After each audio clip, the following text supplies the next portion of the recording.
Shalom. Shalom. Sidang jemaat yang dikasih Tuhan, Haleluya. puji nama Tuhan. Pagi hari ini kita boleh merayakan kenaikan Yesus. Dan biarlah kita mau siapkan hati kita mau datang dalam hadirat Tuhan. Dan hanya Dia yang layak kita tinggikan pagi hari ini.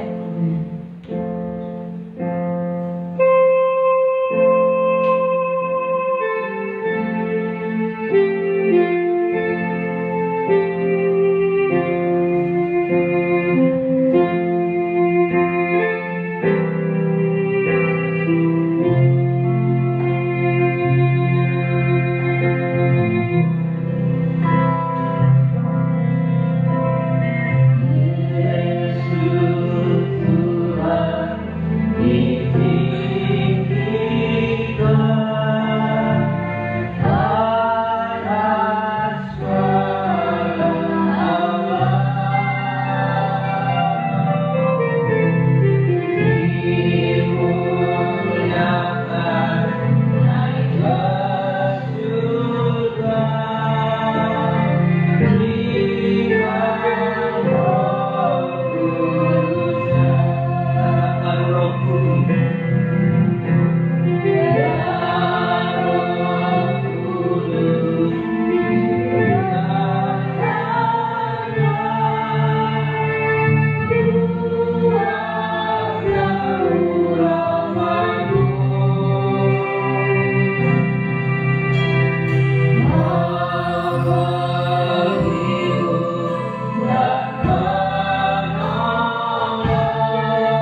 kasih Yesus, kami percaya Engkau ada dan hadir di tengah-tengah kami pagi hari ini. Kami boleh menikmati kebersamaan dengan Engkau. Haleluya, haleluya. Nanti dengan kasih Kristus, Ibu memang sudah doa.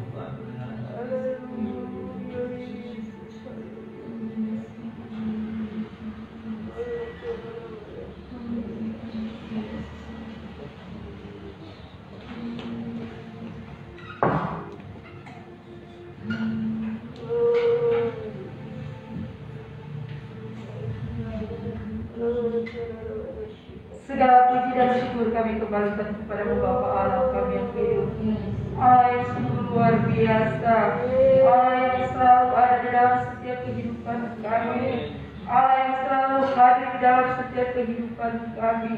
Kami sangat bersyukur akan kasih anugerah-Mu di dalam kehidupan kami Bapa. Pagi hari ini Tuhan, kesempatan yang terindah Engkau boleh berikan bagi kami. Kami boleh mau datang lagi beribadah kepadamu, untuk datang merayakan hari kenaikan-Mu Tuhan. Engkau akan menyediakan tempat yang terindah bagi kami di tempat surga. Tuhan, dengan apa kami mau balas segala kasih anugerah-Mu di dalam setiap kehidupan kami. Tidak lain Tuhan, kami rindu selalu datang kepadamu, duduk menyembah Engkau di dalam roh dan kebenaran. Selain daripada itu Tuhan, kami mau datang memuji akan Engkau Bapa, karena Engkau Allah yang hidup, Allah yang sungguh luar biasa, sehingga tidak ada Allah lain selain Engkau Bapa. Kami datang menyembah Engkau Bapa, terpuji nama-Mu Bapa di dalam surga, dan kami mau beribadah kepada-Mu Tuhan. Kami mohon kekudusan-Mu Tuhan, Engkau suci kuduskan kami Tuhan, ampuni segala dosa-dosa dan kekurangan kami Bapa, agar kami layak datang kepada-Mu Tuhan, layak duduk menyembah Engkau, terlebih kami umatkan hidangan lewat kebenaran Tuhan. Tapi Tuhan, sebelumnya itu Tuhan, kami mohon juga Tuhan, Engkau hadir di tengah-tengah kebenaran kami Tuhan. Dalam segala perkara kami mengutamakan Engkau Bapa. Tuhan, kami mohon terus kehadiran Tuhan pagi hari ini Bapa, buat pelayan-pelayan hamba-Hamba Tuhan yang melayani akan pekerjaan pagi hari ini Tuhan. Engkau nyatakan kuasa-Mu Tuhan, urapan Roh-Mu Kudus selalu Engkau nyatakan buat hamba-Hamba-Mu dalam melayani akan pekerjaan pada pagi hari ini Tuhan. Tuhan Yesus, dan juga Tuhan yang ada semakin yang kerinduan datang beribadah bersama-sama pagi hari ini. Tuhan, Engkau tolong, Engkau bahkan mereka Tuhan dengan segala selamat yang asal daripada Bapa sendiri. Inilah yang menjadi doa kami Bapa. Kami mau beribadah hanya di dalam nama Yesus, Juru Selamat kami yang hidup. Haleluya, amin. Shalom. Ya, puji nama Tuhan. Kalau saudara kita sedang merayakan hari kemenangan mereka, Idul Fitri ya, tapi kita merayakan bahwa Yesus kita adalah Allah yang hidup. Amin. Dia naik di surga menyediakan tempat bagi kita dan menurunkan Roh Kudusnya dalam setiap kehidupan kita, yang menjadi penolong dan penopang dalam hidup kita. Sebabnya pagi hari ini kita adalah anak-anak Allah yang dimenangkan. Amin. Lebih dari pemenang.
disempurnakan oleh Tuhan ketika Roh Kudus dicurahkan di dalam kehidupan kita.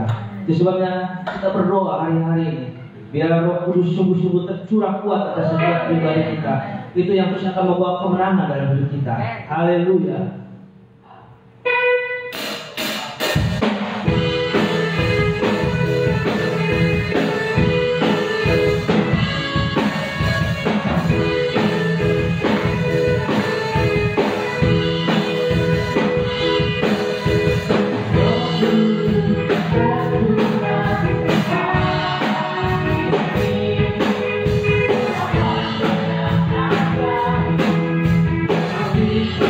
Bye.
ketika Roh Kudus dicurahkan dalam hidup kita, maka kuasa kebangkitan itu akan nyata di dalam kehidupan kita.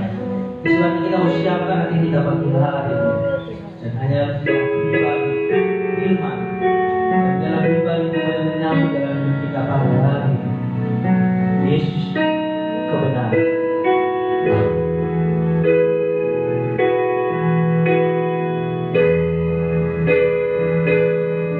Yesus mau kebenaran yang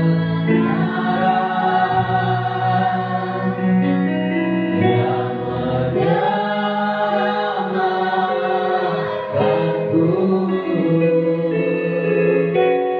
Kau memberikanku hidup dan pengharapan.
beberapa hari masuk dalam doa firman.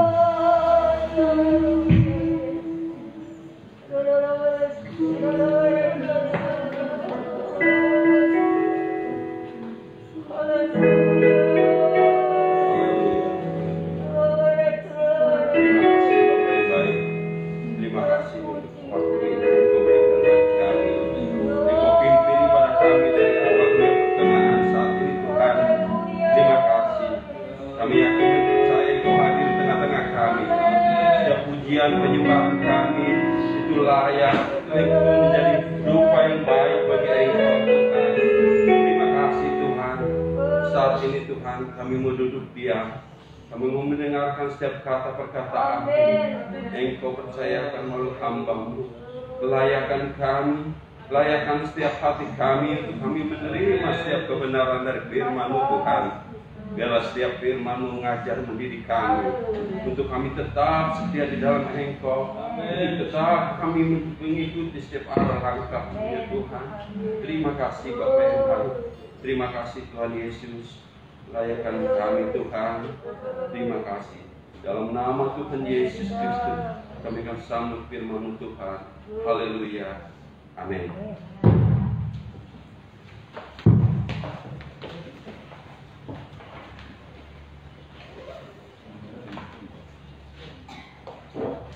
Di nama Tuhan, Shalom saudara yang dikasihi oleh Tuhan, bersama yang ikut live streaming hari ini. Ya, anugerah dari Tuhan yang besar buat semua kita, yang olehnya kita bisa memperingati kenaikan Tuhan Yesus. Hanya ada satu pemimpin di dunia, entah dia pemimpin politik, pemimpin agama, pemimpin yang dikenal, pemimpin apa saja, dari sepanjang sejarah manusia tidak pernah ada orang yang naik ke surga kecuali Yesus Kristus. Jadi kita boleh bangga dengan pemimpin kita, boleh bangga dengan Tuhan kita. Karena pada saat dia naik ke surga, saudara, membuktikan bahwa dia adalah pemilik surga. Dia dari surga turun ke bumi, lalu dia naik ke surga. Tetapi tidak hanya begitu saja, tidak hanya begitu saja. Ada maksud tentu dari Tuhan. Kisah Para Rasul pasal 1 ayat 9 sampai 11, kita akan membaca beberapa ayat ini. Ya, bersama dengan yang ikut live streaming di rumah membaca ayat-ayat ini. Kita akan lihat dari Kisah Para Rasul pasal 1 ayat 9 sampai 11. Saya baca 9, setelah 10 dan seterusnya secara bergiliran. Sesudah ia mengatakan demikian, terangkatlah ia disaksikan oleh mereka, dan awan menutupnya dari pandangan mereka. Saudara, Ketika mereka sedang menatap ke langit, waktu ia naik, tiba-tiba berdirilah dua orang yang pakaian putih di dekat mereka. dan berkata kepada mereka, hai orang-orang Galilea, mengapakah kamu berdiri melihat ke langit? Yesus ini yang terangkat ke sorga meninggalkan kamu akan datang kembali dengan cara yang sama seperti kamu melihat dia naik ke sorga. Amin. Saudara, ini adalah satu ungkapan, satu pernyataan dari Tuhan lewat kisah yang ada waktu dia naik ke sorga. Saudara, perhatikan bahwa naiknya dia ke sorga sungguh memukau. Naiknya Yesus ke sorga membuat murid-murid tercengang-cengang.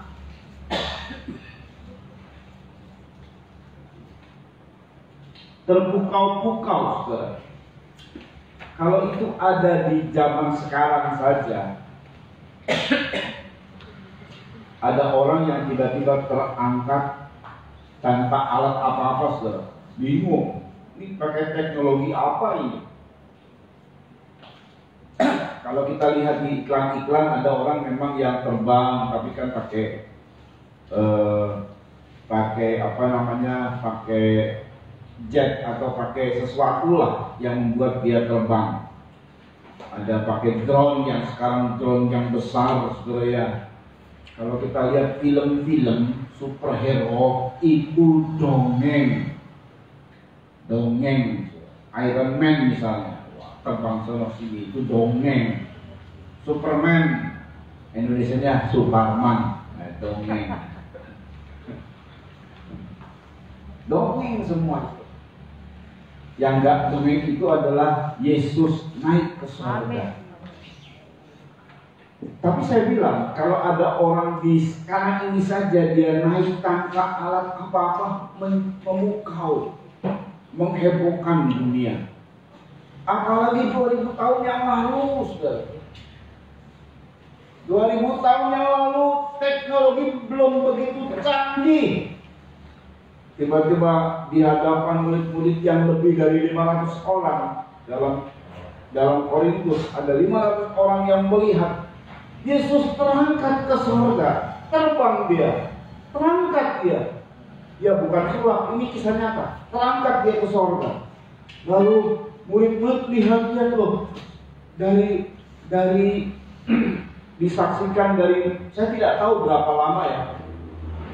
Tapi yang pasti murid-murid dia melihat terus ke atas, melongok-longok saya, tercengang-cengang, terpukau-pukau, sampai ada 2 orang asing di hadapan mereka.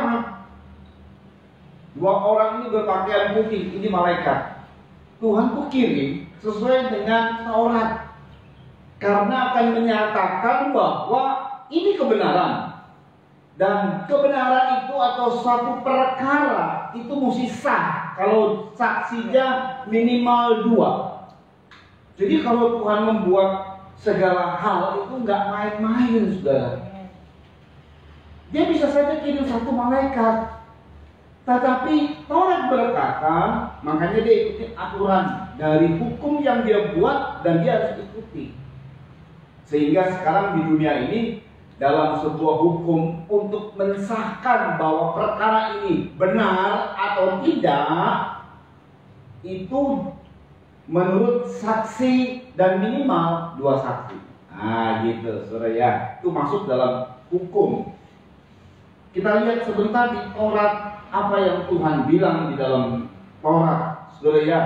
Coba kita membaca di dalam kitab ya Ulangan 19 ayat 15. Ulangan 19 ayat 15. Ya, tolong dibaca. Ya, Ulangan 19 ayat 15. Dari hal saksi, Ya. satu orang saksi saja tidak dapat Satu orang saksi saja tidak dapat menggugat seseorang tidak dapat menggugat seseorang mengenai perkara kesalahan apapun mengenai perkara kesalahan apapun, terus atau dosa apapun terus yang mungkin dilakukannya, terus baru atas keterangan 2 atau 3 orang saksi perkara itu tidak disangsikan. perkara itu tidak disangsikan. Baik itu perkara positif ataupun perkara negatif, maka dibutuhkan minimal 2 saksi. Ya cukup. Saudara begini, karena pada saat pendeklarasian, pernyataan dia naik ke surga, dibutuhkan 2 saksi, malaikat yang Tuhan kirim. Tujuannya bukan hanya pada murid, pada nanti ke depan, dan juga pernyataan ini supaya sah. Sehingga iblis khususnya, si pendakwa, tidak bisa menggugat. Ada 2 saksi. Iblis bisa menggugat kalau cuma 1 saksi. Mana mungkin Yesus naik ke surga? Siapa coba yang saksikan? Murid-murid. Itu kan menurut pandangan murid-murid. Jangan-jangan ada malaikat nyata dikirim sama Tuhan. 2 saksi benar. Jadi nggak bisa digugat. Ini sebuah kebenaran. Yesus naik ke surga. Amin. Tetapi dengar baik. Waktu Yesus naik ke surga, mereka terpukau-pukau murid-murid ini. Sampai kehadiran 2 orang. tidak digubris, dicuekin. Mereka terpukau-pukau dengan kekaguman Tuhan. Wah, Tuhan itu perbuatan-perbuatannya di mata murid-murid dahsyat banget. Membuat murid-murid terpukau-pukau, membuat orang-orang terpukau-pukau.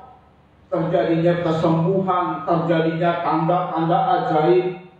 Sampai ada ungkapan, orang apakah ini? Siapakah dia ini? Itu murid-murid menyampaikan. Waktu dia menghentikan badai dan badai berhenti seketika.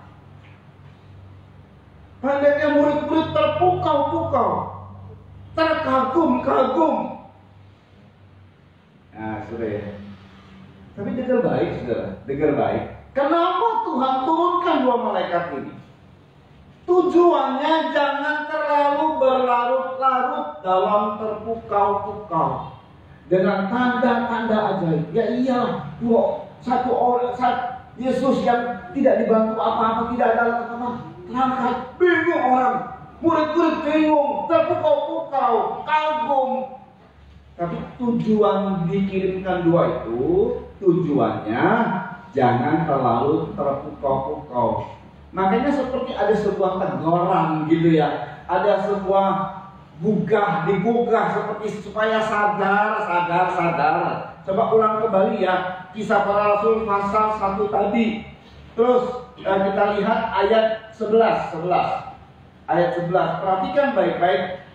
Dua orang itu tidak sambil melihat juga dan terpukau-pukau malaikat ini, tidak, tapi mau menegur atau mengingatkan. Yuk.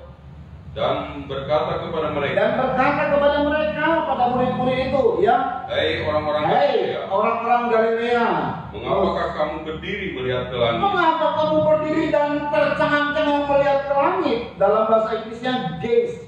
Jadi melihat dengan penuh perhatian. Nggak bisa beralih ke yang lain, saking terpukau-pukaunya. Mengapa kamu berdiri melihat ke langit? Apa malaikat ini nggak tahu? Yesus naik ke surga. Tahu nggak kira-kira? Tahu. Ini satu teguran sebenarnya. Yuk dibaca. Yesus ini. Bahasa Inggris. Yesus yang sama ini, yang terangkat ke surga. Yang kamu lihat terangkat ke surga. Akan datang kembali dengan cara yang sama. Seperti kamu melihat dia naik ke surga. Nah, itu. Jadi diingatkan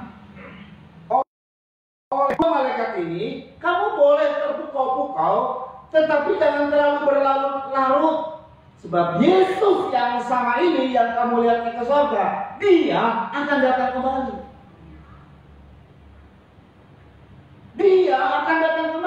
Istilahnya begini, sudah siap nggak kalau dia datang?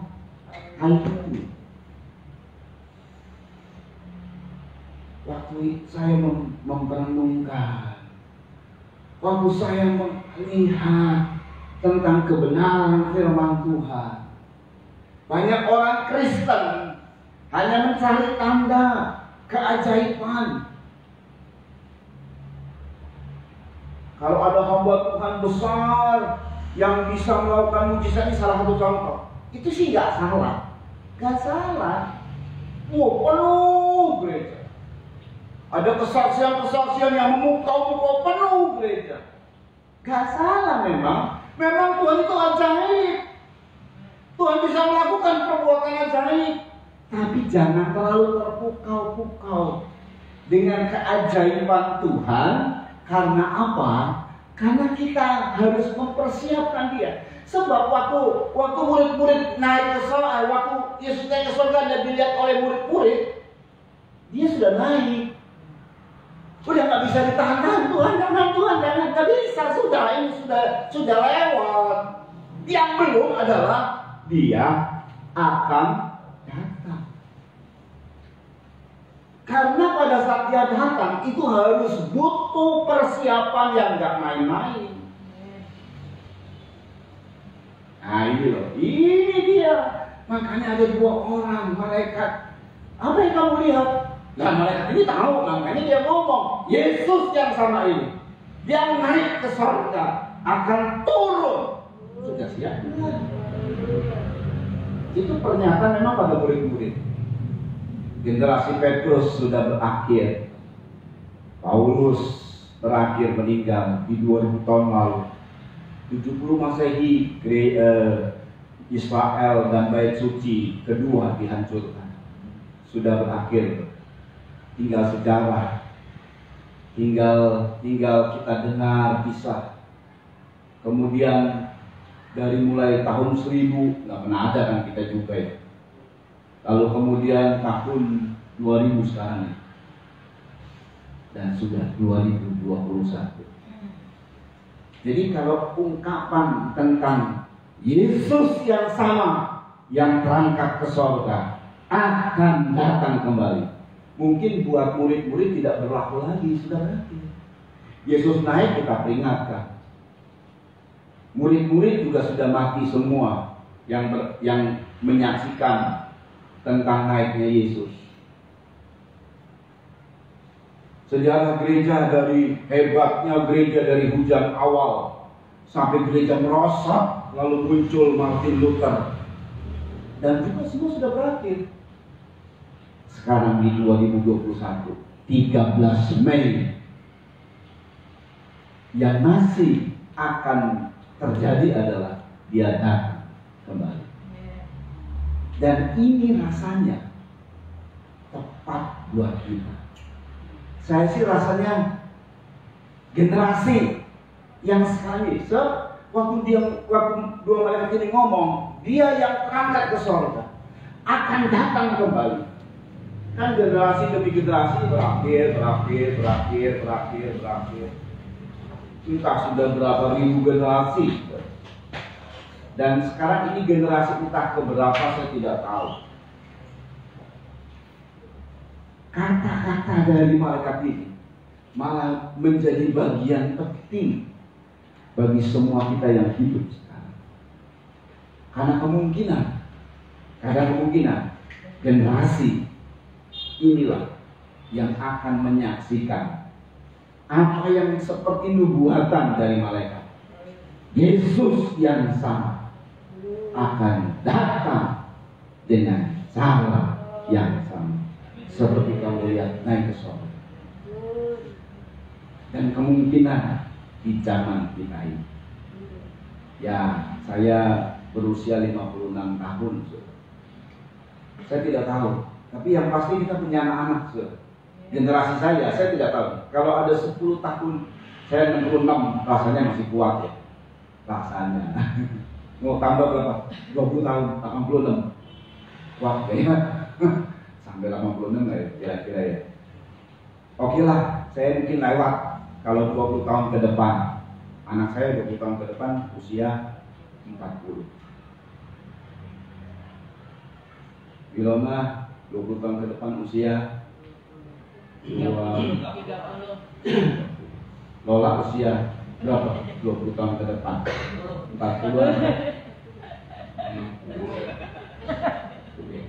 Bayangin, Michael, John, Nathan, Valen, ya kan,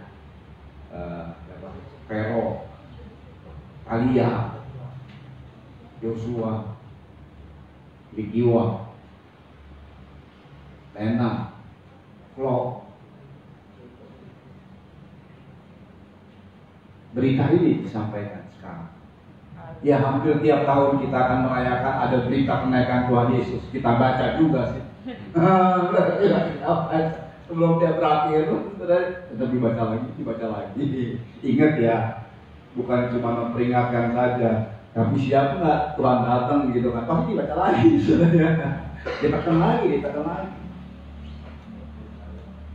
Saudara, Kristen hari-hari ini banyak hanya ingin yang kagum, yang wow.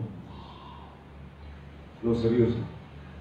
Itu sebabnya, saudara ya, kenapa Tuhan izinkan pandemi terjadi. Ini sebuah persiapan sebenarnya. Jangan terlalu terpukau kepada yang wow. Gak salah. Tapi kalau kita terpukau, sebab kalau kita terlalu wow, kita nggak persiapan. Sebab antara wow, terpukau dengan persiapan itu pilihan. Mau terpukau terus berlarut atau musuh siapa?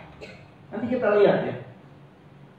Saudara perhatikan, banyak keajaiban Tuhan terjadi itu banyak banget. Saya ngalami, jemaat Tuhan ngalami, yang ikut Live khususnya dari Golden Land Ministry ngalami itu. Banyak dari mereka yang ngalami. Banyak keajaiban Tuhan. Ada yang spektakuler banget, saudara. Ada yang mungkin biasa, hari demi hari bisa dilewati. Ada aja Tuhan tolong gitu ya. Tapi ada yang spektakuler banget, saudara. Seluruh orang Kristen di seluruh dunia juga banyak alami itu. Tanda-tanda ajaib itu dikejar. Padahal memang kita nggak perlu menyaksikan, tapi merasakan. Amin, saudara. Kalau menyaksikan kan nggak merasakan, cuma menyaksikan senang aja orang disembuhkan. Sebetulnya kita bisa merasakan disembuhkan, begitu. Karena beberapa minggu lalu tanda-tanda ini menyertai orang-orang percaya.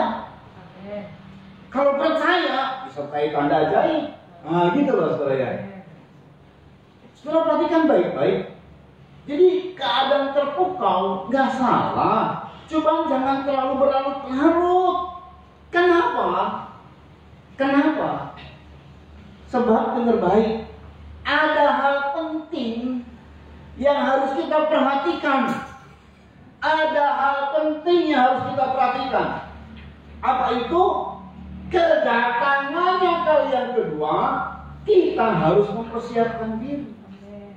Dan malaikat berkata, Yesus yang sama ini, yang kamu lihat naik ke surga, akan datang kembali. Yesus yang sama. Itu penekanannya kuat. Hal yang kedua, caranya pun sama. Yesusnya sama, caranya sama. Seperti dia naik, demikian dia turun. Nah, ungkapan ini berarti sebuah persiapan menyambut kedatangannya. Ada yang hal-hal yang nanti bisa diselewengkan oleh iblis. Makanya Paulus berkata, dimulai dari Yesus dulu lah yang berkata, Matius 24 ayat 24. Perhatikan ya, Yesus yang sama ini akan datang lagi dengan cara yang sama. Yesus yang sama, caranya sama. Matius 24 ayat 24 berkata begini. Sebab Mesias palsu. Sebab Mesias palsu.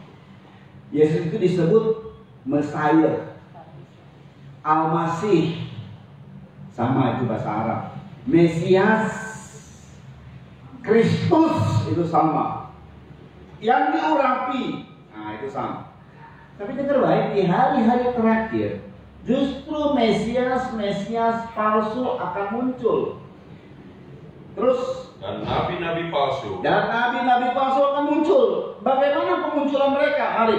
Akan muncul dan mereka akan mengadakan tanda-tanda yang dahsyat. Saudara. Mereka muncul bukan cuma ngajar doang. Mereka muncul bukan membuat orang terkagum dengan karisma. Dari suaranya, karisma, dari ini dan itu. Tidak. Alkitab menyebut melakukan tanda-tanda ajaib. Jadi kalau orang Kristen hanya melulu mencari hal-hal yang ajaib dan terpukau-pukau terus dikejar itu, dikhawatirkan seperti ayat ini bisa kena. Yuk terus. Dan mujizat-mujizat terus. Sehingga sekiranya mungkin. Nah ini dia. Mereka menyesatkan orang-orang pilihan juga. Itu yang bahaya. Jadi kalau Kristen hanya terpukau dengan keajaiban, mujizat, dan itu yang dikejar. Wah, dengar kesaksian. Wah, kejar kesaksian. Kalau saya sih nggak mau kejar. Mujizat di sana kita kejar, nggak usah. Karena mujizat itu nggak perlu di sana, di sini juga bisa, gitu loh. Kalau saya selalu berkata gini, kita rasakan.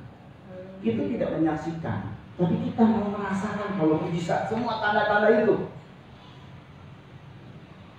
Karena di mana saja Tuhan bisa lakukan mujizat. Tapi ini yang terjadi.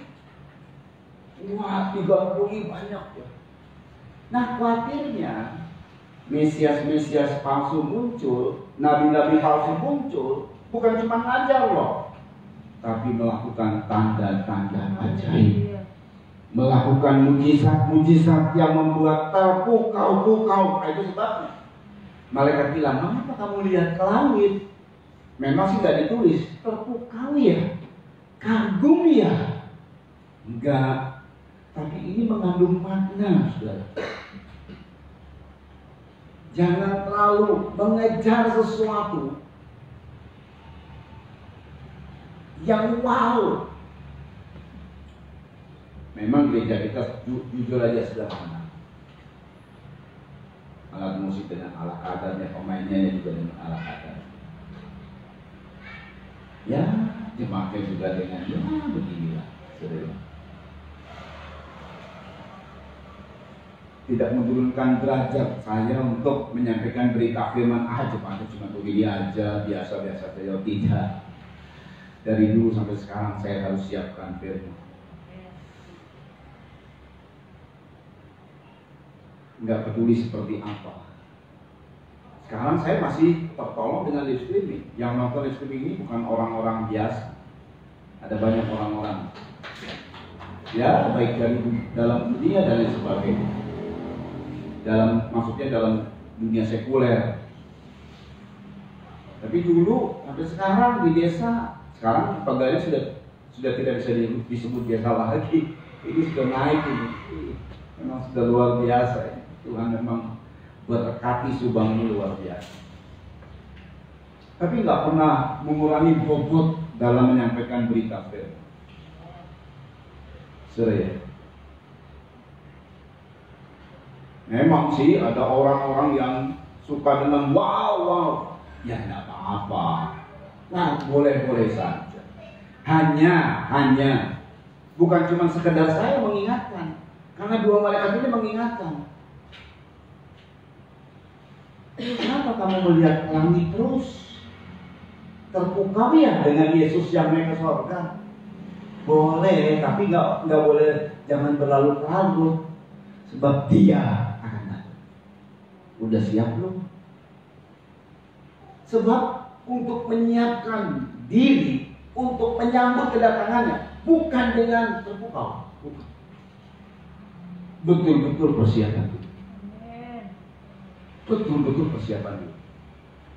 Karena ada banyak mesias-mesias palsu. Begini loh saudara, orang pilihan saja sekiranya mungkin bisa disesatkan oleh mesias palsu. Bayangin loh, orang pilihan, orang kepercayaan. Dan hari-hari ini tidak satu dua orang-orang yang tadinya dipercaya sama Tuhan jatuh.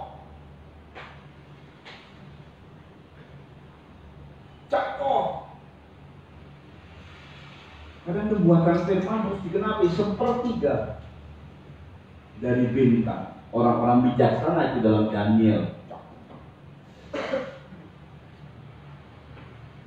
Karena persiapan menyambut Dia datang kali yang kedua itu penting.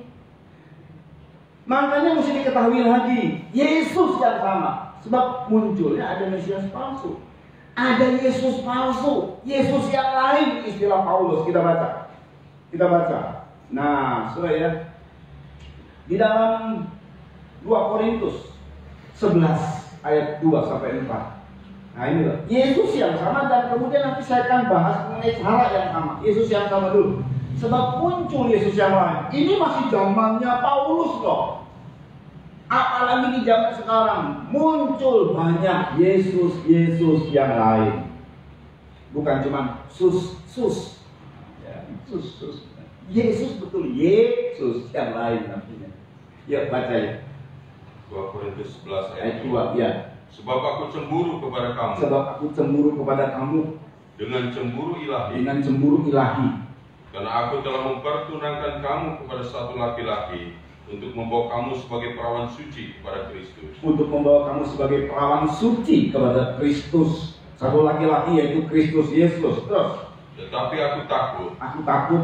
kalau pikiran kamu disesatkan dari kesetiaan kamu Nah. yang sejati. Perhatikan ya, untuk mempertunangkan kita kepada Kristus Yesus. Ini Paulus dengan surat-suratnya.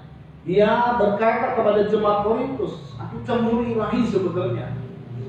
Tetapi kamu, sebenarnya ini satu nubuatan, saudara, bahwa kita telah dipertunangkan kepada Kristus, kepada satu laki-laki sebagai perawan.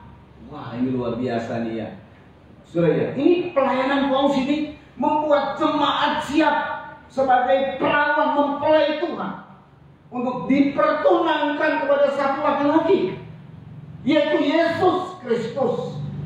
Nah, aku khawatir kamu jangan-jangan seperti Hawa, ini dia, yang disesatkan dari kesetiaan. Terus Yang sejati kepada Kristus, iya, sama seperti Hawa diperdayakan oleh ular itu dengan kelicikannya. iya, aduh, kita itu kalau memang tunangan butuh setia.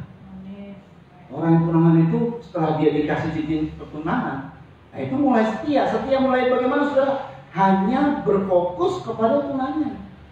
Dia nggak boleh melirik ini di cewek ya. Dia nggak boleh melirik laki-laki lain. Itu bisa menimbulkan cemburu tunangannya.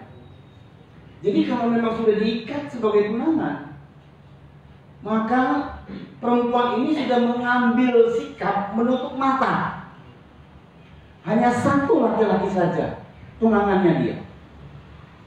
Dan itu butuh kesetiaan. Tapi Paulus bilang, aku takut kamu diperdaya. Seperti Hawa diperdaya tidak setia lagi, baik kepada Tuhan maupun kepada Adam. Terus, Sebab kamu sabar saja iya, jika ada seseorang datang memberitakan Yesus yang lain Yesus yang lain. Terus, daripada yang telah kami beritakan, terus atau memberikan kepada kamu roh yang lain. ada roh yang lain. Roh itu spirit, ada spirit yang lain. Ya, terus Daripada yang telah kamu terima, terus atau Injil yang lain. Injil yang lain.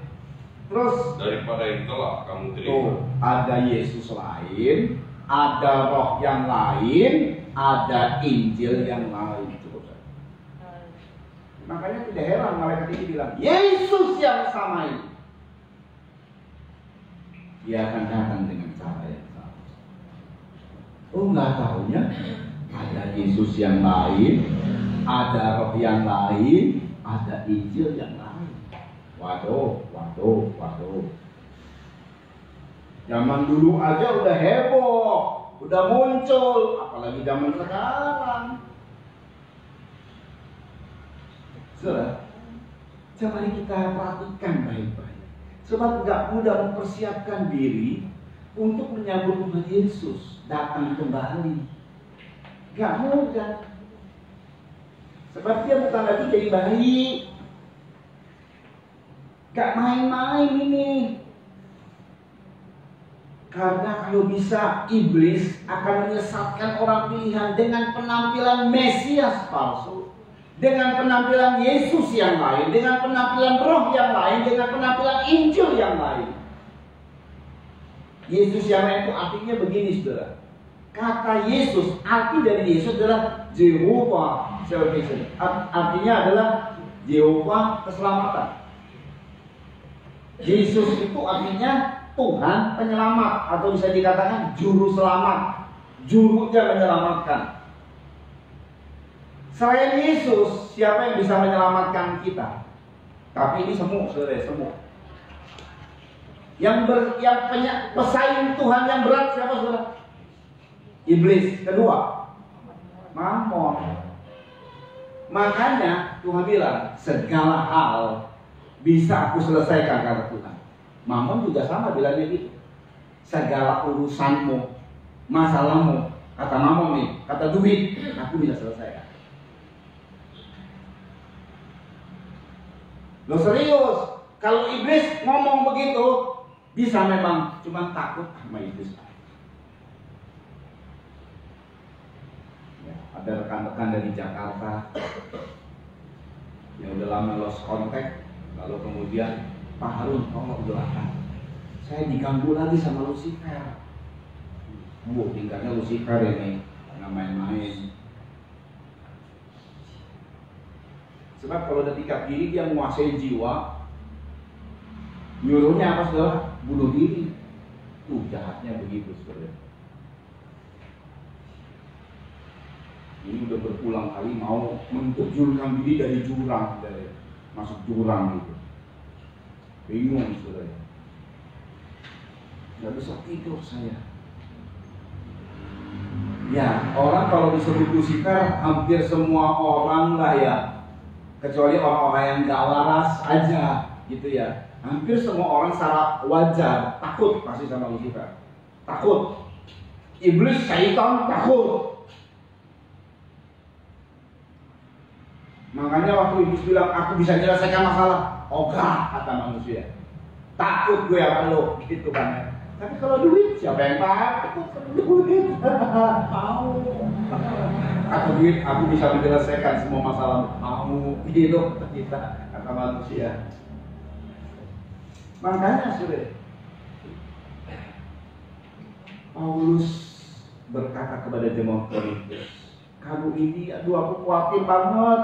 Aku tuh sudah mempertunangkan kamu dengan segala pelayananku supaya kamu ini dengan semua pengajaran yang kuberikan siang malam aku tidak tidur mempersiapkan firman hanya untuk membuat untuk jemaat ini dipertunangkan kepada Kristus, satu laki-laki. Wow, itu luar biasa pelayanan Paulus. Arahnya kepada Kristus saja.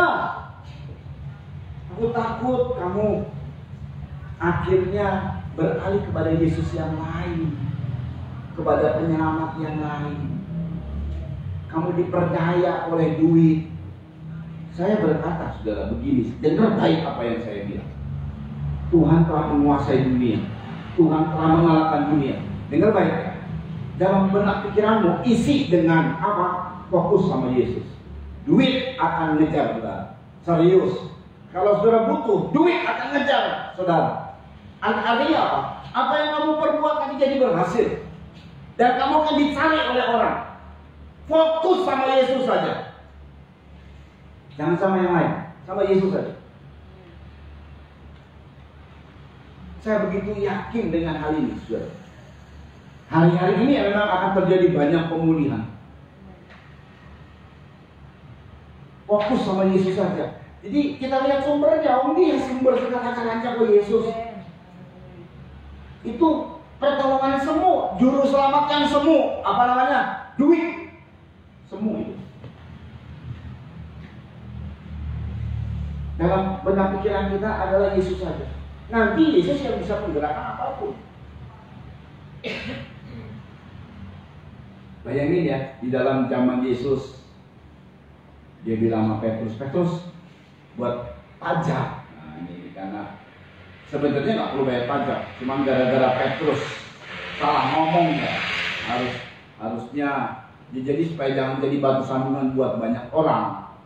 Kamu mancing aja dari ikan, mau mancing, nanti kamu akan dapat 4 dirham di mulut ikan. Bayar pajak buatku dan buat kamu. Tuhan tidak mau kita ini jadi batu sandungan. Masa anak Tuhan yang setia sungguh-sungguh ngutang? Nah, maksudnya nggak mau yang begitu. Tuhan akan buktikan bahwa oke, kamu mungkin terjerat hutang, tapi Tuhan akan bisa tolong saudara. Tapi jangan fokus sama manusia, jangan fokus sama duit, fokus sama Tuhan. Tuhan bisa menyelesaikan masalah kita dengan caranya yang begitu ajaib. Aku telah mempertunangkan kamu supaya pikiran ini, khususnya pikiran ini Allah. Jangan pikiran ini merusak hati kita. Kalau namanya tunangan itu dasar cinta. Cinta itu adanya di mana? Di pikiran atau di hati? Hati. Hati yang menguasai pikiran.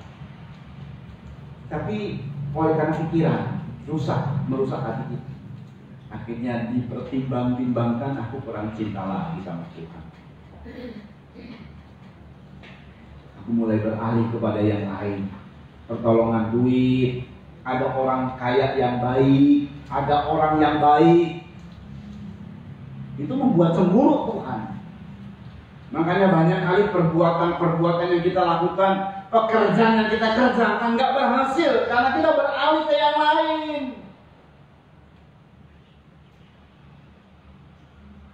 Makanya ungkapan ini artinya, kata Paulus, aku khawatir sebab kamu sabar saja.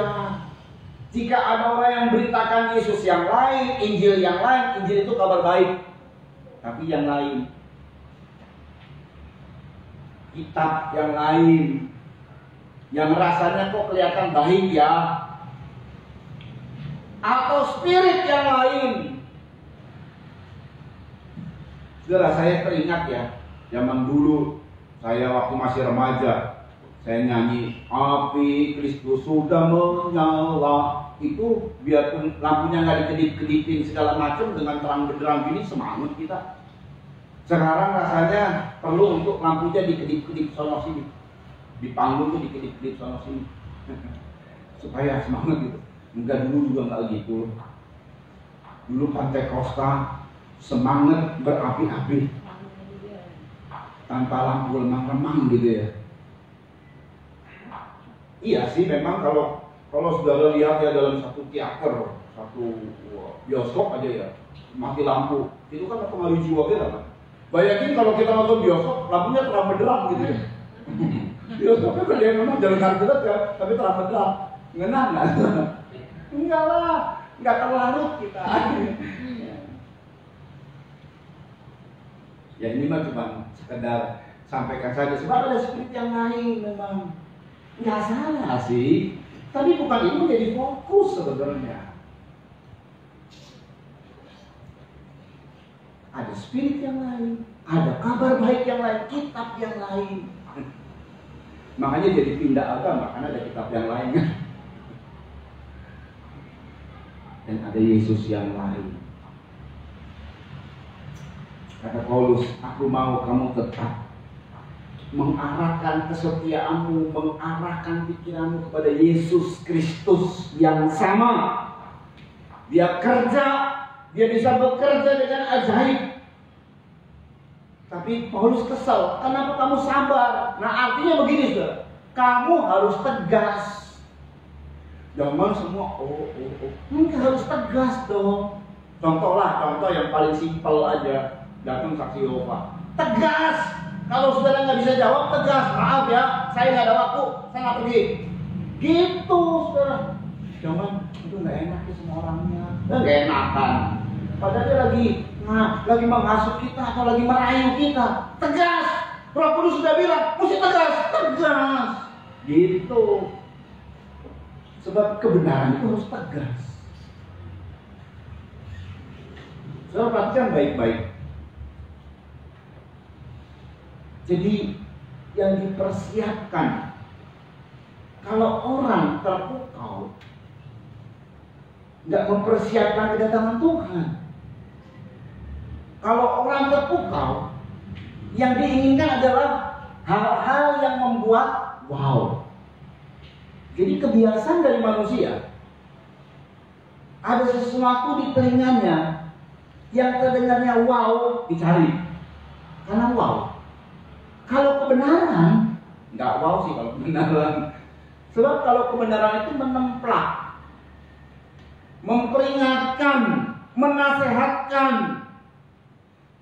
Kalau kita terasa tertemplak, terasa dikoreksi, justru itu adalah pemulihan.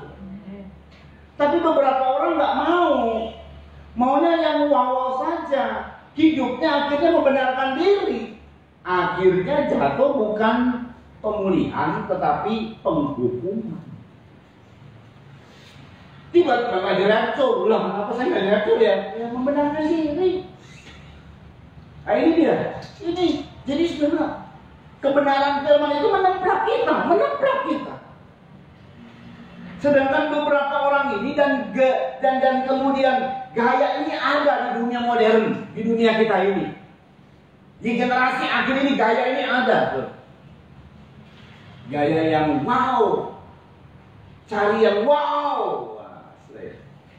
Dan keadaan orang yang melulu hanya yang wow-wow saja, mereka tidak bisa mempersiapkan diri untuk kebenaran, untuk Tuhan datang. Kenapa? Nah ini dia, muncul tanda-tanda ajaib dari Mesias palsu. Ini bahaya kalau kita tidak siapkan diri. Sebab untuk mempersiapkan diri pada kedatangan Tuhan, kitab Daniel menyebut begini. Jadi kalau mempersiapkan diri itu yang dibutuhkan adalah tahan uji. Karena pada hari kedatangan Tuhan, persiapan kedatangan Tuhan, Tuhan sudah tuliskan dalam kitab Daniel. Bagaimana Tuhan bilang, Daniel 12 ayat 9 sampai 10. Pada saat Daniel mendapat pernyataan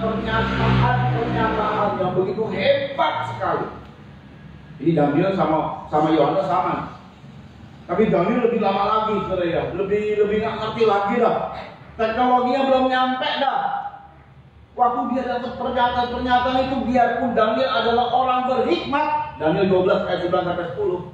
Tapi dia bingung dia renungkan nggak bisa. Lalu kemudian diungkapkan di sini. Mari. Daniel 12 ayat 9. Iya. Tetapi ia menjawab. Malaikat Tuhan maksudnya, yaitu malaikat Tuhan menjawab. Pergilah Daniel. Sebab firman ini akan tinggal tersembunyi. Berabad-abad lamanya. Sampai ribuan tahun aja. Ini masih terus. Beberapa hal masih tersembunyi. Firman ini masih tinggal tersembunyi terus dan termeterai sampai akhir zaman. Terus banyak orang akan disucikan. Ini dia, di akhir zaman itu banyak orang akan disucikan dan dimurnikan dan diuji. Terus tapi orang-orang fasik akan berlaku fasik. Terus tidak seorang pun dari orang fasik itu akan memahaminya. Ya. Tetapi orang-orang bijaksana akan memahaminya. Nah itu, ya. Jadi keberadaan terpukau dengan persiapan itu jauh beda. Boleh terpukau, boleh cari, boleh kejar, mujizat, tanda ajaib boleh, nggak salah. Tapi jangan melulu di situ, sebab nanti kita lupa persiapan diri. Persiapan diri ini lebih dibutuhkan daripada hal terpukau, saudara. Karena pada saat Tuhan datang, di situ ada pemurnian.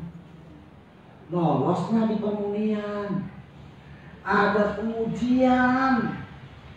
Lolosnya di pengujian. Disucikan, dimurnikan, diuji. Waduh, gak main-main dong, gak main-main. Lalu saudara pikir Tuhan mau supaya yang didapat banyak? Enggak juga. Ayat-ayat menghadapi Tuhan datang akan muncul beberapa ayat-ayat yang jujur mengerikan. Banyak yang dipanggil. Lanjutkan. Sedikit yang dipilih. Udah begitu, Mesias palsu muncul untuk menyesatkan orang pilihan. Sedikit lagi, penyaringan seperti terjadi. Oke, kalau ini disampaikan di 50 tahun yang lalu, mas, rasanya kurang cocok gitu. Tapi kalau sekarang disampaikan berita Tuhan datang, kayaknya sudah mendekati cocok. Generasinya sudah mau berakhir.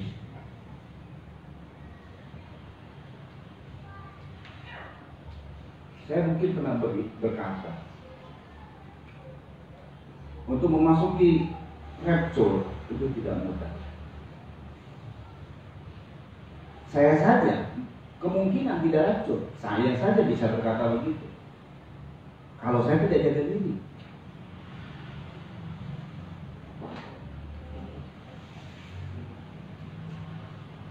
Tapi saya percaya Tuhan itu gak panggil saya untuk memperalat saya sebagai alatnya doang. Tidak.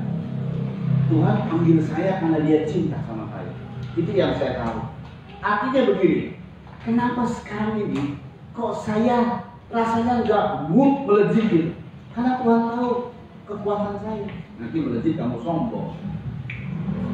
Namaku dipermuliakan lewat pelayananmu, tapi kamu nggak selamat. Itu yang Tuhan mau. Jadi Tuhan tahu persis akan diriku melebihi daripada diriku tahu akan diriku. Serius tuh. Makanya apa-apa saya berkata, Tuhan kehendakku yang jadi, karena yang paling terbaik adalah kehendakku. Sekalipun nggak enak memang, tapi kehendakku yang jadi. Karena dia tahu persis masa depan saya, dia tahu. Seperti apa saya, dia tahu. Karena Tuhan bilang gini, ini luar biasa ungkapan Tuhan. Aku mau setelah aku pergi waktu dia pergi ke naik ke surga, aku sediakan tempat bagimu. Setelah aku menyediakan tempat bagimu, maka aku akan kembali lagi. Karena aku mau di mana aku ada, kamu pun ada. Wih, luar biasa itu pernyataan. Jadi Tuhan itu betul-betul memanggil kita bukan cuma jadi anak, saudara. Ya maaf ya, kayak pembantu rumah tangga jadi alat, bodoh amat dia nanti anaknya kayak bodoh amat, yang penting dia kerja di rumah saya baik-baik, saya kasih gaji, kalaupun THR saya kasih THR, gimana hidupnya, sekolahnya, anaknya, bodoh amat, yang penting mah dia. Tidak dengan Tuhan. Tuhan itu tahu, Tuhan itu cinta sama kita. Itu yang saya tahu. Jadi banyak hal yang Tuhan buat itu adalah yang baik untuk saya. Saya percaya setiap pribadi juga akan merasa begitu. Itu juga yang baik untuk saya. Persiapan untuk kedatangan Tuhan itu nggak main-main. Diuji, dimurnikan, disucikan. Kalau memang nggak lolos di sana, jujur, kalau memang Tuhan bilang sudah mati saja di sini, rasanya lebih berbahagia masuk surga daripada di sana nggak direpot. Lo serius lo? Ini masih zaman-zamannya yang percaya di hari terakhir pada hidupnya dia percaya, aku percaya Yesus sebagai Tuhan dan Juru Selamat, aku terima dia sebagai Tuhan dan Juru Selamat. Hidupnya penuh dengan dosa.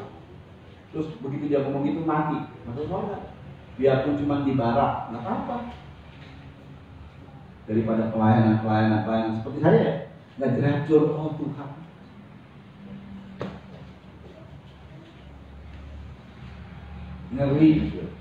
ngeri, benar-benar ngeri. Tapi saya kasih tahu, Tuhan nggak tinggal diam juga, karena Tuhan bukan memperalat kita. Makanya dia terus banyak kali menegur kita, koreksi kita. Karena Tuhan sayang sama kita. Mungkin ada sedikit sakit, ada macet berkatnya, ada kurang mulus jalannya. Ditegur kita, jangan ambisi, jangan terlalu benarkan diri. Coba ikut kebenaran firman. Sabar, dia juga memimpin kita, sabar banget. Karena dia cinta sama kita. Kita salah-salah sedikit udah jauh nih dari Tuhan. Dia itu nggak bilang, pergi lo sana. Enggak. Dia nunggu. Itu saya rasa. Jadi kita perlu memahami. Makanya disebut begini, orang-orang yang fasik dan berlaku fasik, tidak seorang pun akan memahami tentang kedatangan Tuhan. Tetapi orang yang bijaksana. Nah, kita butuh bijaksana. Bijaksana itu dibutuhkan, sama kayak kita sekolah. Ada sekolah. Sama kita juga menerima firman, bukan cuma firman yang hanya wow, nggak salah itu. Saya mau ulangi lagi, itu bisa kita rasakan, nggak usah pakai wow juga nggak apa-apa. Asal kita paham, mengerti, wow kok dapetnya juga. Nah firman ini nih, mesti kita pahami, oh maksudnya begini ya.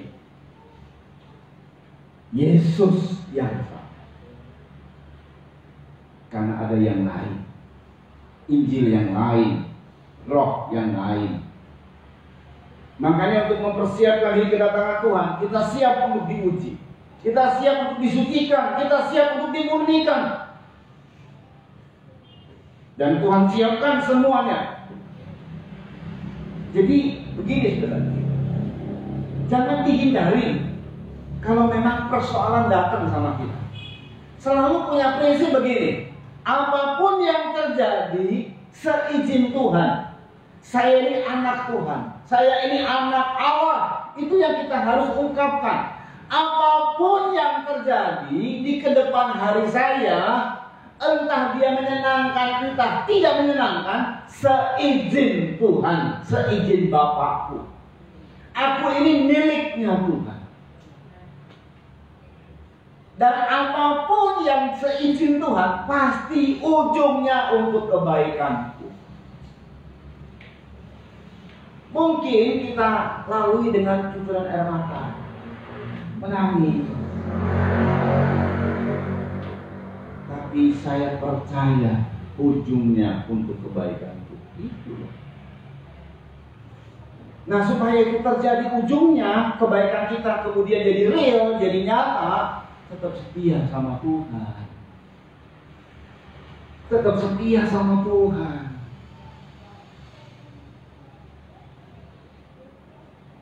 Yesus ini yang sama akan datang.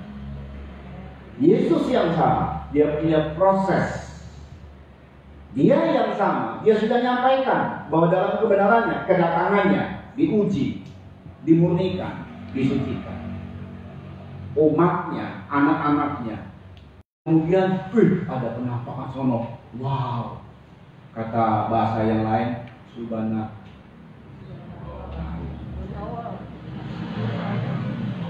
Ada penampakan di langit. Itu kalau saya lihat di YouTube sudah.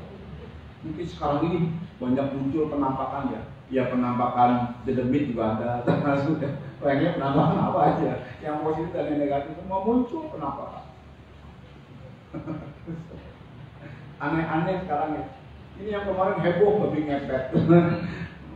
Sampai kemudian disimpulkan orang babi bener. Seandainya itu babi bisa ngomong, ya ilah. Ngomongnya apa ya? Ada satu statement. Gua babi bener disalah-salahin. Aduh, macam-macam lah. Ini di dunia Indonesia, dunia Timur yang zamannya sudah modern, tapi masih begini aja nih Indonesia. Tuh, masih percaya apa yang begitu? Nah, saudara, ada penampakan ini, penampakan itu. Makanya sebelumnya disebutkan begini, dengan cara yang sama, Yesus yang sama dan caranya sama. Kalau datang, dia nggak nampak di awan-awan secara roh. Dia nampak seluruh manusia. Dan turunnya di mana? Ya di situ juga. Di mana? Di Bukit Zaitun. Pada saat Yesus naik ke sorga, saya di 2009 kok 2009. Jadi lucu memang, di Israel dia lucu. Kalau itu dikuasai sama Muslim, maka nanti semua yang daerahnya situ dibuatlah ornamen seperti Muslim. Di kenaikan Yesus itu sudah pada saat kami 2009 dikuasainya sama Muslim. Ada masjid, sebelahnya itu ada masjid yang menang di perang salib. Aduh, namanya siapa itulah? Sebutannya susah. Terus pangeran itu yang menang dari Muslim. Karena dikuasai Muslim, jadi ada tertutup. Jadi cuman ya segini kali ruangannya ya. Inilah, segini ya, ada ya. Cuman dia bugar. Kalau ada kubah tertutup. Jadi diperkirakan bekas tapak Yesus terakhir. Terus dia terbang. Wah, dia nggak apa-apa, terserah sih. Saya nggak terlalu begitu. Dia udah nggak ada dan naik. Makanya kan, jangan terpukau. Begitu saya lihat Yesus naik, apa yang saya pikirkan? Dia mau turun. Udah siap nggak kalau nanti dia turun? Begitu loh. Kalau dikuasai sama Kristen, itu nggak ada kubah. Jadi cuman begitu Jadi ya udah, los ke langit gitu loh maksudnya, nggak ada batas gitu. Kalau yang kemarin ada batas, jadi kalau kita pegang ini mentoknya langit, langit bangunannya. Pernah katanya dikuasai Kristen, jadi dipegang yang mulia langit itu.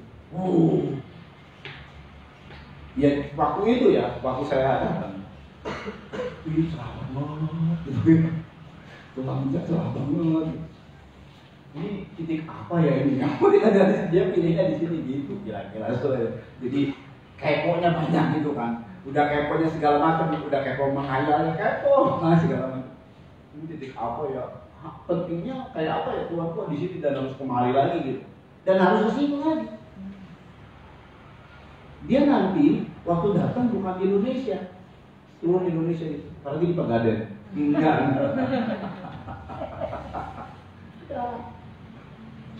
Dia datang di sono, di Timur Tengah, tempat yang sama, dengan cara yang sama dia turun. Dia turun dengan tubuh kemuliaan. Jadi bukan dalam dimensi roh. Kalau dimensi roh kan sebagian orang lihat, sebagian orang tidak lihat kan. Makanya ada yang berkata begini, ini soal tempat. Nah itu tadi soal tempat. Caranya tempatnya yang sama. Dan tidak pakai roh, bukan dimensi roh maksudnya. Betul-betul secara jasmani yang dipegang pada saat Yesus naik ya dia turun. Sebab, ya kita baca dulu Wahyu 1 ayat 7. Ini beberapa ayat ya. Wahyu 1 ayat 7 dulu kita lihat. Dia dengan cara yang sama turun, dia yang sama dan turun dengan cara yang sama. Dan semua mata memandang. Memang pada saat mata memandang, ini makanya nih ya. Mereka bingung, Yesus datang mata memandang semua ya. Tapi nggak mungkin kita semua ke sono, nggak. Pandangan kita itu bisa memandang karena ada televisi sekarang. Makanya setiap orang memandang berita yang besar di Timur Tengah, di Yerusalem khususnya. Wahyu 1 ayat 7, yuk. Lihatlah. Dia datang dengan awan-awan. Dan setiap mata akan melihat dia. Juga mereka yang telah menikam. Termasuk mereka yang menikam dia, mereka yang tidak suka sama Tuhan, mereka yang membenci Yesus, melihat. Terus. Dan semua bangsa di bumi akan meratapi dia. Iya, karena mau dihukum. Ya, amin. Jadi peristiwanya nanti di Timur Tengah, beritanya di seluruh dunia. Kita kalau misalnya saya nggak mau di situ sih, sudah jangan di situ ya, memandangnya jangan di situ memandangnya. Itu berarti nggak jadi coba. Orang-orang memandang dari televisi, berita heboh terjadi. Semua channel ditutup kecuali channel itu aja. Jadi waktu zaman Antikris cuma satu channel Antikris. Nggak ada channel yang lain. Atau kalau di berita, wah channelnya semua dikuasai dia, dimunculkan semua. Memang itu sesuatu yang belum pernah terjadi sejak dunia diciptakan. Suasana ini belum pernah terjadi. Dan kita akan memasukinya. Tegang-tegang ngeri gitu.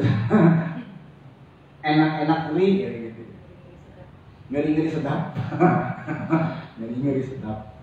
Terus serius. Saudara suka atau tidak suka, mau atau tidak mau. Kalau mau hidup ya, yang alami. Ada yang mau selesaikan hidupnya di sini? Ada? Pandemi yang ini aja ngeri loh.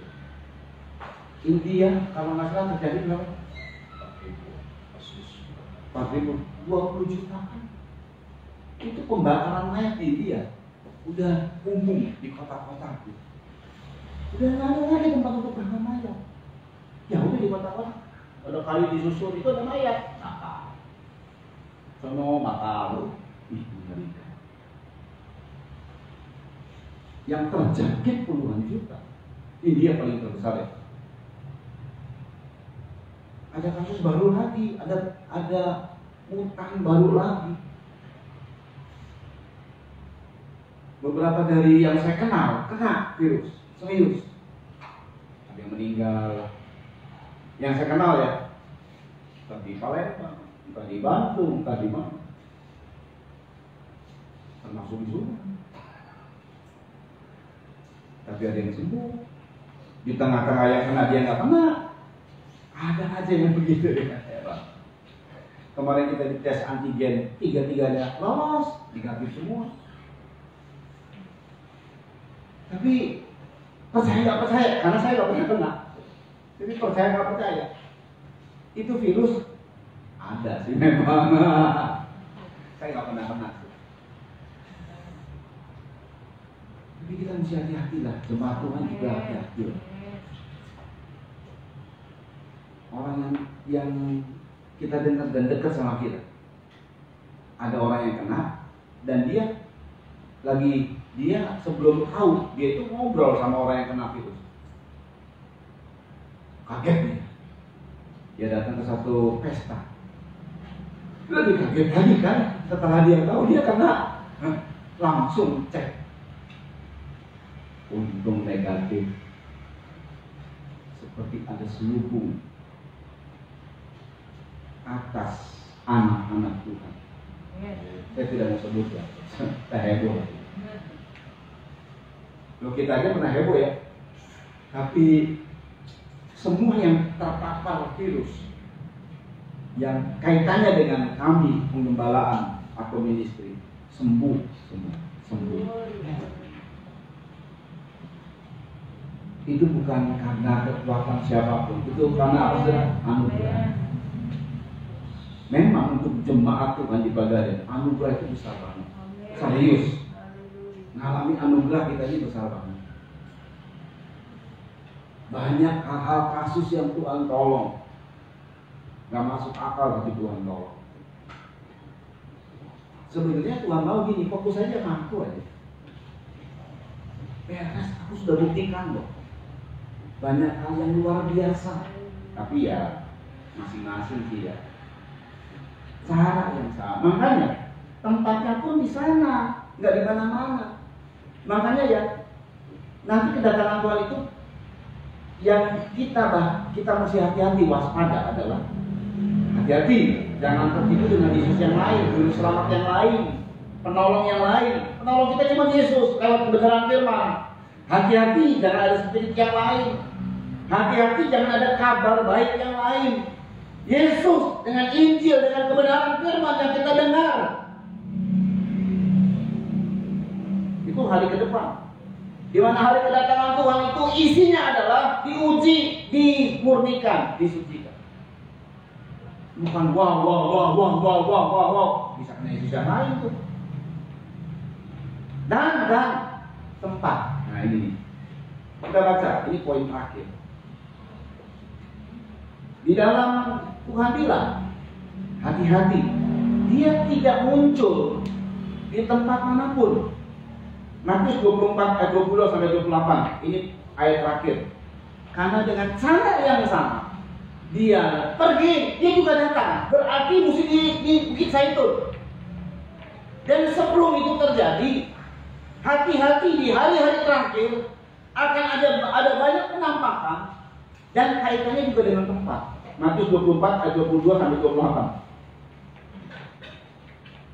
Matius 24 ayat 22.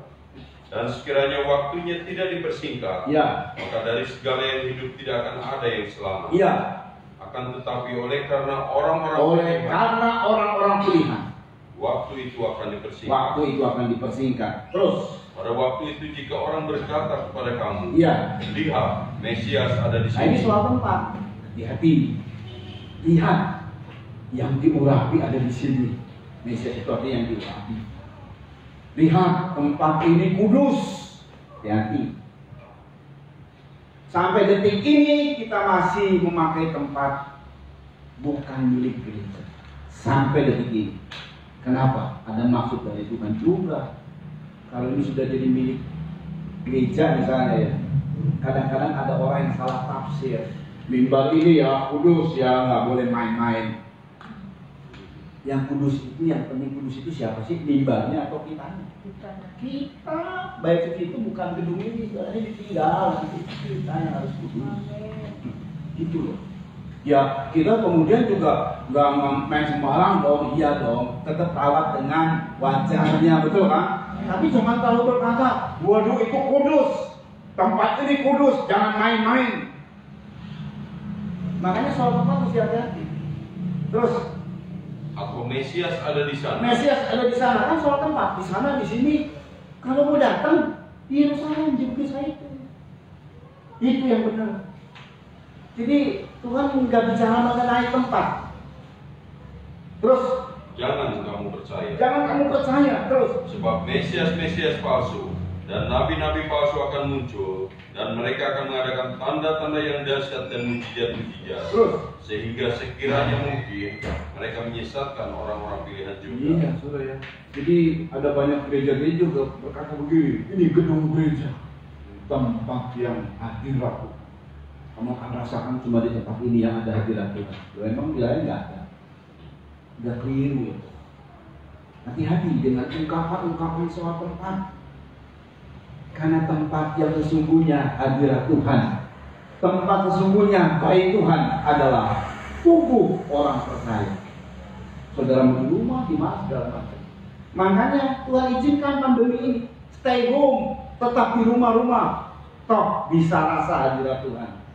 Kalau sekarang bisa onsite, kita tidak pernah mengatakan tempat ini adalah hadirat Tuhan yang kita bisa rasa. Oh, di mana saja, saudara di rumah silakan. Fokusnya pada Tuhan dan kita, bukan pada tempat. Kita kalau rawat ya sewajarnya saja, nggak terlalu dilebih-lebihkan begitu. Terus camkanlah. Aku sudah mengatakannya terlebih dahulu kepada kamu. Ya, terus. Jadi, apabila orang berkata kepadamu, lihat, ia ada di padang gurun. Nah, ini makanya pernah terjadi di Balai Endah. Tuhan mau datang di Balai Endah, kumpul dari NTT, dari Irian Jaya, dari Kalimantan, kumpul ke Bandung. Nunggu Tuhan datang. Itu namanya neng. Lebih kerasnya on gitu lah. Tapi waktu dibubarin sama polisi, masih tuh pengikutnya masih ada. Kami juga ke NTT. Ada tempat-tempat yang dianggap kudus.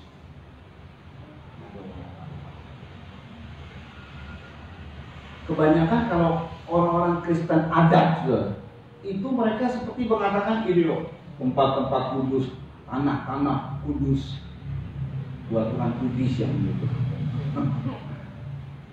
Tubuh manusia ini loh yang Tuhan perhatikan. Terus Janganlah kamu pergi ke situ. Jangan kamu pergi ke situ. Atau ia ada di dalam bilik. Dia ada di dalam bilik. Wah, penampakan gitu kan ya. Terus Janganlah kamu jangan percaya. percaya. Terus Sebab sama seperti kilat memancar dari sebelah timur dan melontarkan cahayanya sampai ke barat, demikian pula kelak kedatangan Anak Manusia. Terus Di mana ada bangkai, di situ burung nasar berkerumun. kalau mau sudah pengen tahu hadirat Tuhan di mana? Di mana ada bangkai, di situ burung nasar berkerumun. Artinya gini, di mana kita menunjukkan bahwa kita mau menderita bagi Kristus, mau kematian, penderitaan, bawa penderitaan, di situ Tuhan hadir. Burung nasar itu atau burung raja wali itu adalah kekuatan Tuhan. Kan Roh Kudus digambarkan yang pertama burung merpati. Burung merpati itu waktu pertama kali. Tapi kalau burung raja wali, makanya gereja Tuhan, mempelai Tuhan itu diberikan buah sayap burung nasar. Itu pekerjaan Tuhan yang dahsyat. Kalau pengen tahu hadirat Tuhan ada di mana, tunjukkanlah hidup kita rela menderita bagi Kristus. Di situ berkerumun hadirat Tuhan. Berkerumun burung nasar. Di situ hadirat Tuhan kuat di mana saja. Gak perlu menunjuk tempat A, tempat B, tempat C, tempat D. Gak perlu.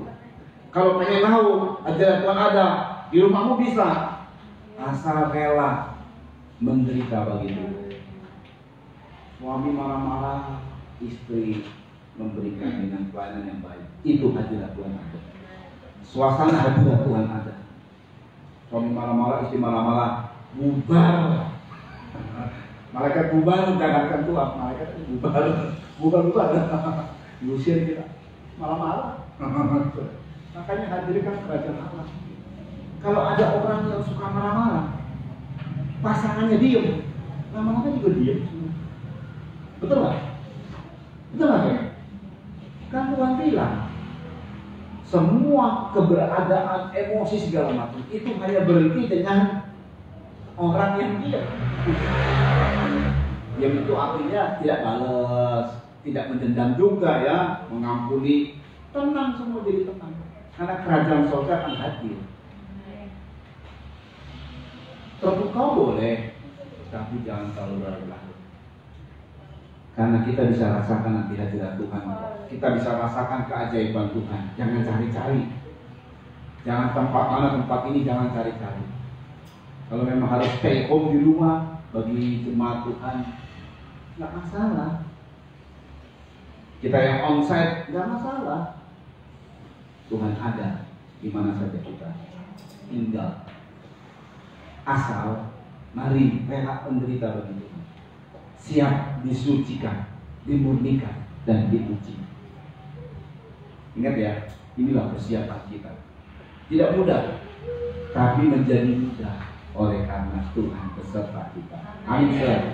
Kita datang sama Tuhan. Mari pemain musik, tanda-tanda telah bisa. Nah ini dia, tandanya sudah nyata sebenarnya. Hujan akhir telah tiba. Allah sedang melawat umatnya. Ayo pemain musik siap-siap. Haleluya. Oh haleluya. Mari Pak perjamuan suci. Haleluya. Bapak yang baik, kami datang kuduskan Tuhan perjamuan suci dan juga yang dipegang oleh umat Tuhan di rumah mereka masing-masing. Berkati Tuhan Yesus apa yang dipegang sehingga perjamuan suci ini menjadi kudus dan kami bersekutu dengan tubuh dan darah Kristus lewat perjamuan suci ini. Apa yang kami akan minum adalah tubuh dan darah Kristus. Dalam nama Yesus Kristus kami terima tubuh dan darah. Haleluya. Mari bagi kami.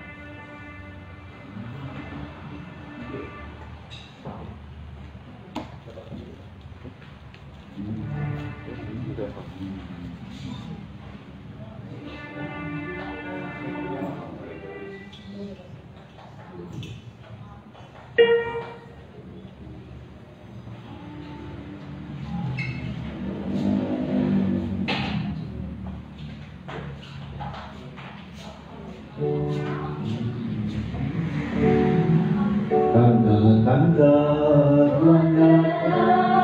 hujan Allah sedang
generasi ini Tuhan.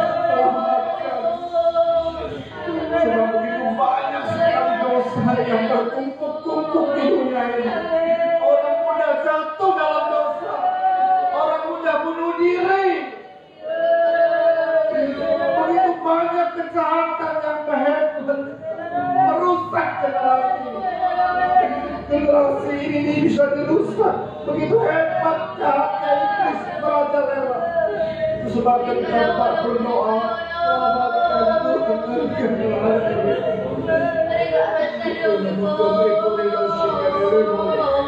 Dan kita percaya kepada kuasa Tuhan. Mari. Sebab apa yang telah kuteruskan kepadamu telah kuterima dari Tuhan, yaitu bahwa Tuhan Yesus pada malam waktu ia diserahkan mengambil roti, dan sesudah itu ia mengucap syukur atasnya. Yesus memecah-mecahkannya dan berkata, inilah tubuhku yang diserahkan bagi kamu. Perbuatlah ini menjadi peringatan akan aku. Bukankah roti yang kita pecah-pecahkan adalah persekutuan dengan tubuh Kristus? Amin. Karena dengan percaya tubuh Kristus dalam nama Yesus.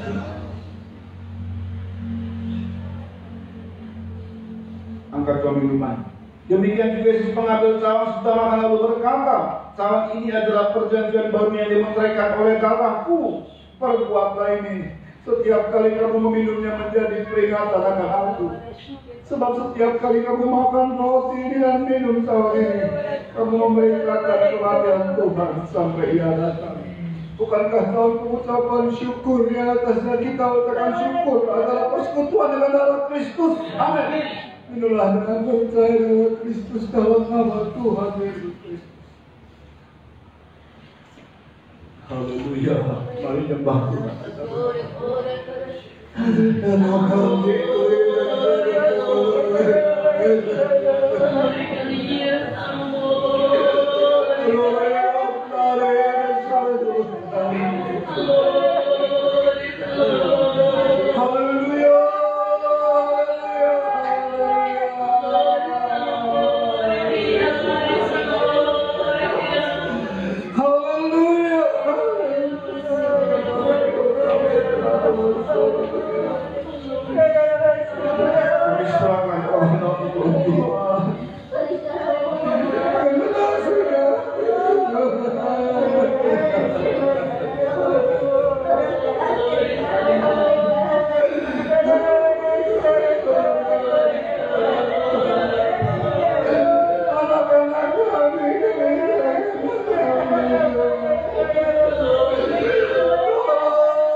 Terima kasih Bapak yang baik. Berkati Tuhan semua yang hadir, yang ikut online juga. Berkati keluarga di sini, berkati perjalanan pastor Tuhan. Berkati pemerintah kami dari yang tinggi sampai yang rendah. Berkati Tuhan semua proyek-proyek yang ada. Berkati semua Tuhan Yesus. Haleluya. Dan jaga lindungi vaksinasi juga Tuhan, tolong supaya sukses. Haleluya, kami menjalankan semua program-program pemerintah. Haleluya, untuk memajukan bangsa ini Tuhan. Tolonglah Tuhan di daerah Poso, kami berdoa supaya Tuhan tolong hiburkan mereka yang harus mengalami penderitaan. Beberapa mereka dari di dunia ini yang sedang konflik dan kesusahan Tuhan, tolong. Memang gereja hari-hari ini sedang sakit bersalin. Penderitaannya begitu hebat ya Allah. Berikan kepada kami kekuatan dan ketabahan ya Tuhan. Sampai harinya melahirkan harapannya, melahirkan keselamatan, melahirkan pemulihan, melahirkan pertolongan, melahirkan hal yang ajaib. Memang bukan itu yang kami kejar. Kuatkan kami untuk tahan dalam penderitaan, diuji, dimurnikan, disucikan menjelang kedatangan kalian kedua. Terima kasih Bapa yang baik. Terima kasih, dan kalau sebentar kami akan kembali ke makan masing-masing. Kau berkati Tuhan juga yang ikut live streaming di rumah masing-masing diberkati. Angkat dua tangan dan terima berkat dari Tuhan. Saudara-saudara dikasih oleh Tuhan, terimalah anugerah cinta kasih sayang dari Bapa yang sungguh sangat mengasihimu. Kasih karunia lewat kuasa pendamaian Tuhan Kristus serta pimpinan kekuatan kuasa Roh Kudus menjadi milikku saudara-saudara dari sekarang ini sampai keistimewaan kalian kedua, bahkan sampai selama-lamanya. Dalam nama Tuhan Yesus Kristus, mempelai pria sorga dan imam besar yang kami puja puji selalu, kami alaskan doa ini. Haleluya. Amin.